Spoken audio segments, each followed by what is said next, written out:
નમસ્કાર, હું મંગળુભાઈ ભગત, સુરેન્દ્રનગર જિલ્લા કોંગ્રેસ સમિતિનો ઉપપ્રમુખ.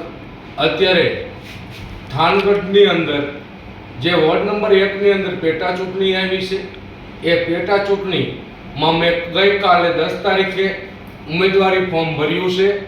આ ચૂંટણીથી કોઈ સત્તા પરિવર્તન આવવાનું નથી, પણ જે થાન નગરપાલિકાની અંદર 25 સભ્યો તેમની મનમાની કરે છે, એમાં જો મંગળુ ભગત ચૂંટાઈને જશે તો ઈવડાઈને ભ્રષ્ટાચારમાં આડા ઓલું થશે.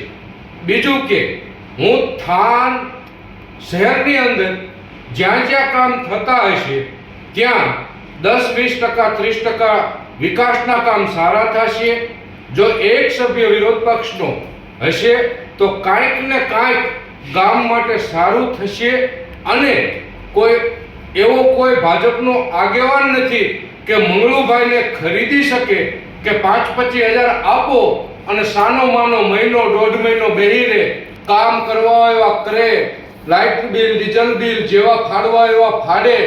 પણ મહેરબાની કરી અને આખા ગામની જનતાને હું બે હાથ જોડીને વિનંતી કરું છું કે જો ગામનો વિકાસ તમે ઈચ્છતા હોય તો મંગળુ ભગતને 1 નંબરમાંથી છૂટી અને વિરોધ પક્ષના સભ્ય તરીકે મોકલવા તમારા આખા ગામની જવાબદારી રહેશે.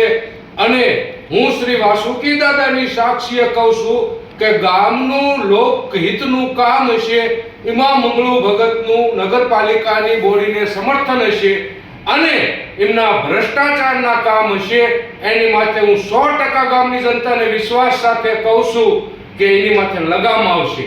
એટલે મહેરબાની કરી અને વોર્ડ નંબરની 1ની જનતાને પણ હું હાથ જોડીને કહું છું કે જો આપ થાન નગરપાલિકા વિસ્તાર આખા વિસ્તારનું જો સારું ઈચ્છતા હોય તો એક વખત મંગળુ ભગતને વોટ કરીને જીતાડો.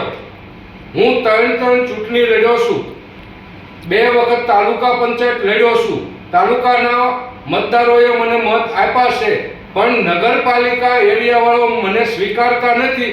એટલે મહેરબાની કરીને કહું છું કે એક વખત વોટ આપો, એનું પરિણામ તમને હું બતાવીશ. લોકહિતના કામમાં કાયમી માટે અગ્રેસર રહીશ અને નાનામાં નાના માણસને કામ આવે એવા કામ હું કરીશ.